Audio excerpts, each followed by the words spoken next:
Hello everybody! Today we're going to be looking at another old computer.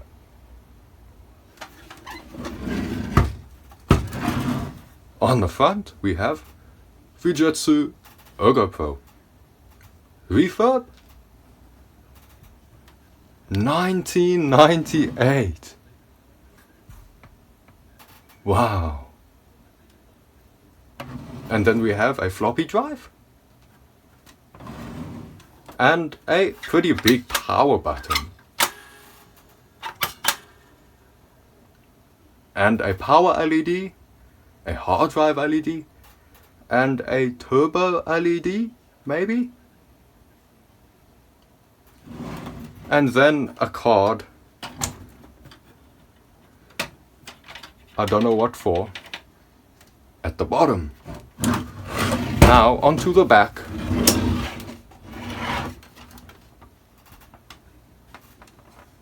We have 230-volt power in, a monitor power port, serial, I don't know, Ethernet, PS2, VGA, and Ethernet again, and a hole. Okay. Now we should open it up. Right? And I remember from the ErgoPro from the other video that we need to push that way. Forward.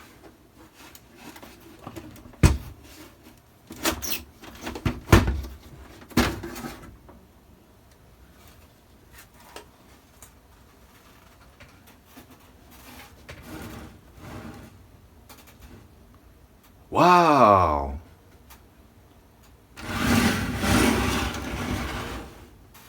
We have a 486 DX2. And we have the heatsink that should go on top of it.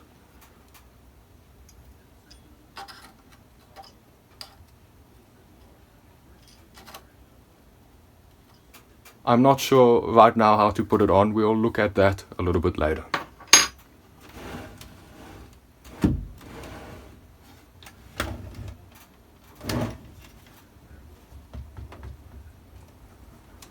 We have a Opti chip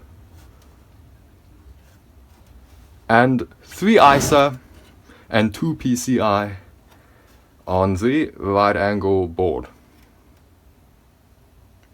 Oh. We have the notorious Dallas clock chip over there for holding BIOS information. That will very likely be dead, and it may prevent the computer from booting entirely. And what I mean by that, not booting, I mean booting from into any operating system. But we'll look at that later.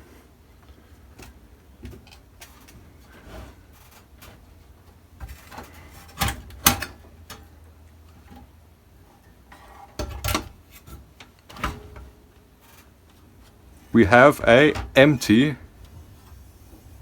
DVD CD tray with no drive in, unfortunately. Then we have a floppy IDE. And then our 80 power. Now I'm not sure if that may be proprietary or not. We have black and black in the middle, but I'm not sure about every other color. Yeah, okay. Looking at the fan, we have a bit of dust in the fan. Not a whole lot, and no rust at all around the fan. Good, very good.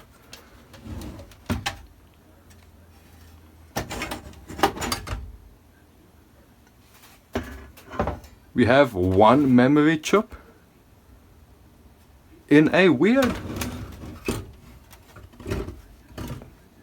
orientation. Look at that, like a 30-degree orientation, not a complete 45-degree right angle, but like in between.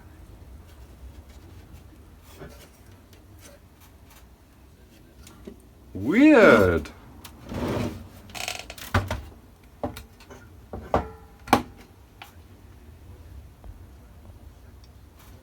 Well, I think we shouldn't wait anymore. We should try to power it up and check if it will work or not. I'm sure we all want to know that, if it will work or not.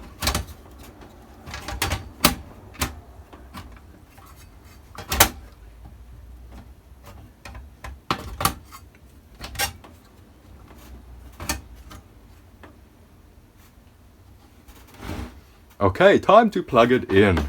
Here we go.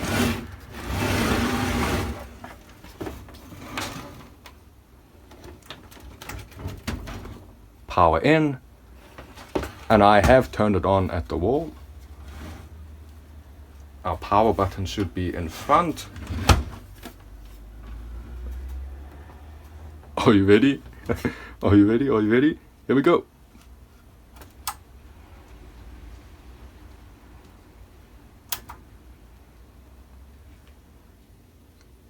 No.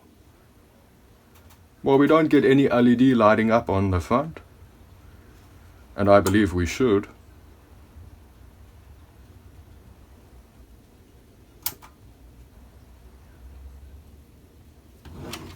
Let me look at the fan.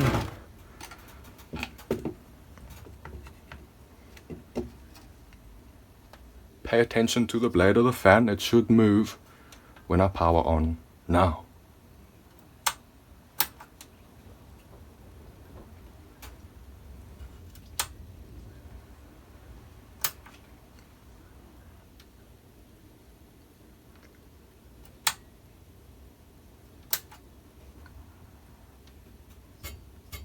No. No, it don't work. It don't work. Oh no. Like the other ErgoPro, it don't work. Now I'm pretty sure where the fault may be, it will be in here. Now we can get a bit of a hint, we can have a little bit of a peek into the power supply.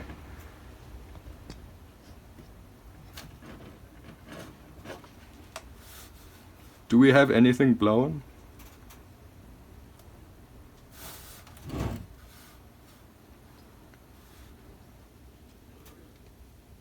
There's the fuse. We have the fuse. And we have a giant capacitor and another one. That'll be right after the bridge rectifier. And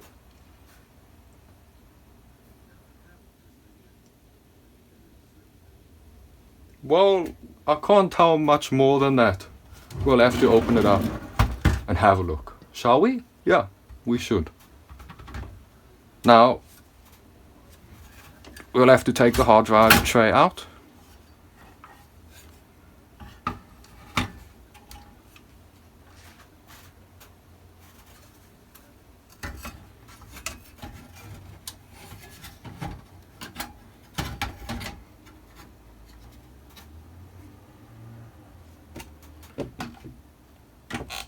And unplug the AT power.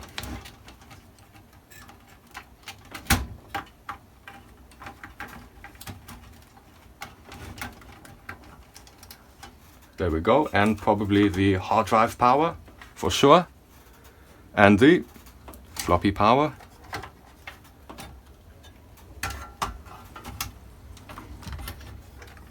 And that should be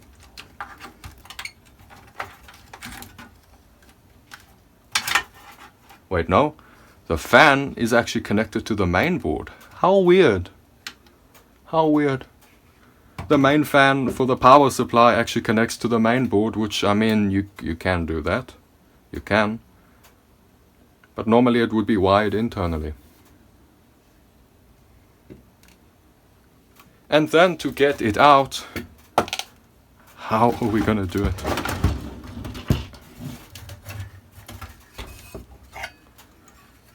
I feel we have to get...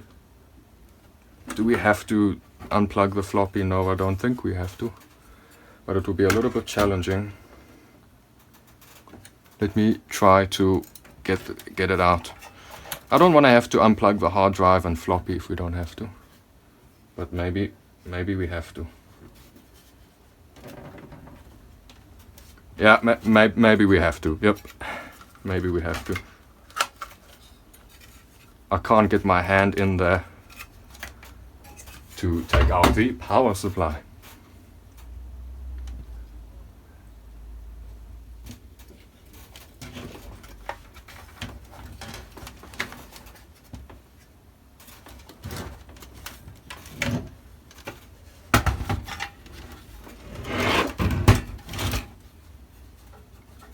Huh. There we go.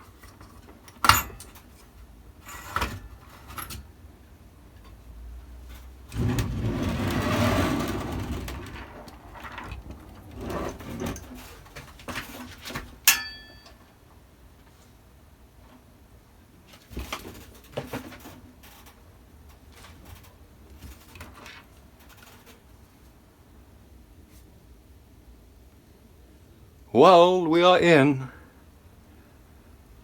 and I can't tell anything blowing right away.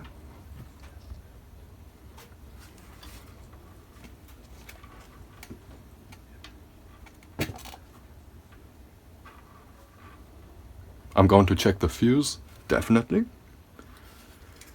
And I probably should be careful where I touch. We could have energy in here waiting to give me a shock.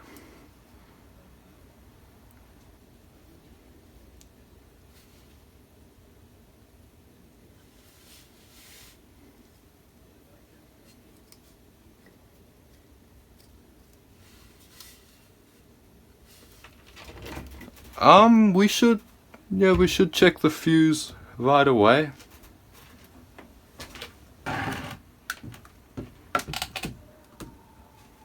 Here we go.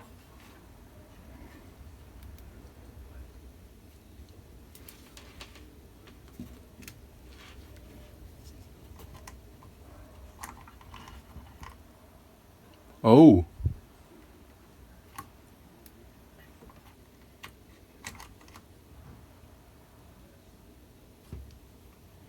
Huh. We have an open line fuse. But normally there would be a reason for it to blow. We need to be careful.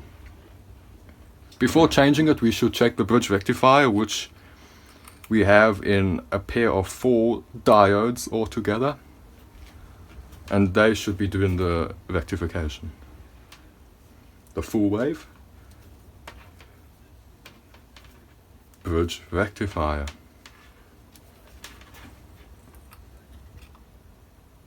Good. Not good. Not good. We have a short on diode number 2 from the bottom.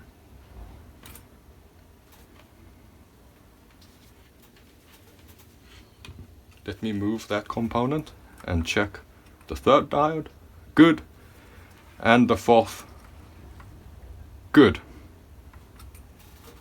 Well, we have one bad diode, number 2. Definitely short. And that could be why we have a blown fuse. Let me check it one more time. Definitely blown. Now there could be a component after the bridge rectifier that blew it and in turn blew the fuse. Definitely. We'd have to take the board out and check. Maybe we have a component here that might have gone short. And maybe we are very fortunate now to just change that diode, change the fuse, and power up. But I won't. I'm gonna take the board out, we're gonna have a look underneath, check for corrosion, check for anything blowing, and check for shorting. But I'm going to end the video here, part 1, I mean. And we will delve deeper in part 2, and I really want to get it working. I really do.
Alright everybody, I have put it all back together now.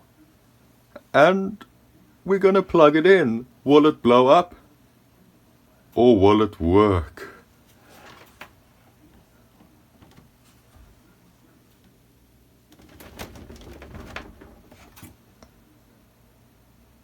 Good.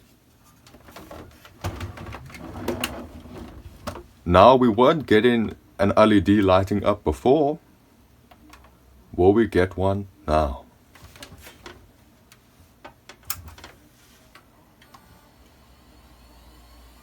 Oh, we do! We do get an LED lighting. I can hear the hard drive.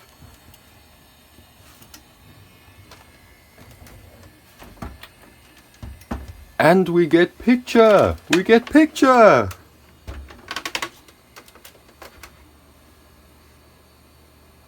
It did a memory check. Good. No battery for clock. Okay. And bad configuration. Sure.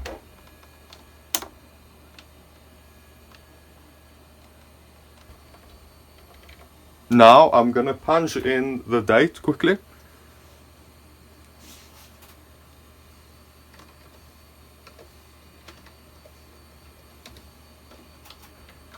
And time.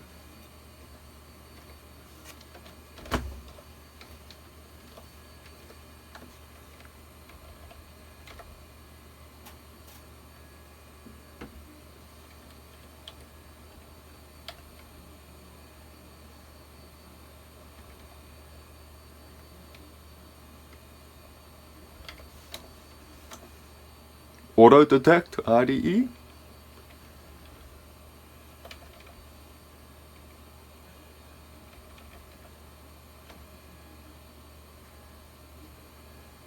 And I don't believe we have to do more than that.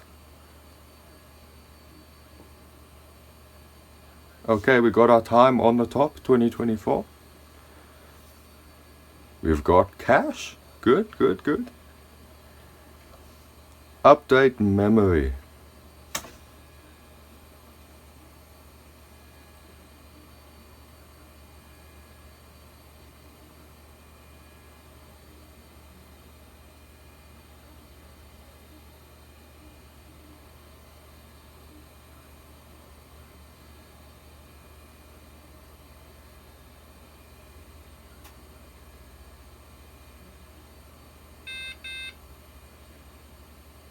Oh no. No battery for clock and a bad configuration again. How? We already put in date and time.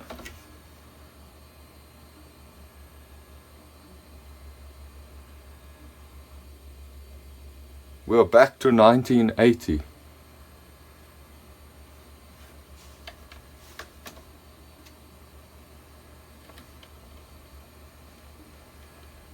We're gonna have to have a look at that clock chip. I believe that will be our issue, why we can't boot and why we aren't keeping our configuration, our date and time. Like, I didn't even unplug the computer, but it won't hold the date and time after a reboot. Weird. But I'm gonna have to end the video here now. I have a lot of editing to do. But we will look in a future part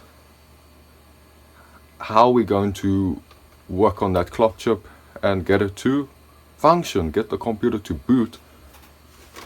I do believe we have data on the hard drive that we can boot into. If only we can work on that clock chip, then we might have a fully working machine here. We have made a huge leap forward. We went from a broken computer to one turning on now and giving picture. I'm very happy about that, and I'm very sure that the clock chip will not be too difficult to tackle. That shouldn't be too hard. I've done it before, and we will have to do it again. I even have a clock chip that I modified. I will probably put it in here, but that will be for a future video. Alright, thank you all for watching, and goodbye.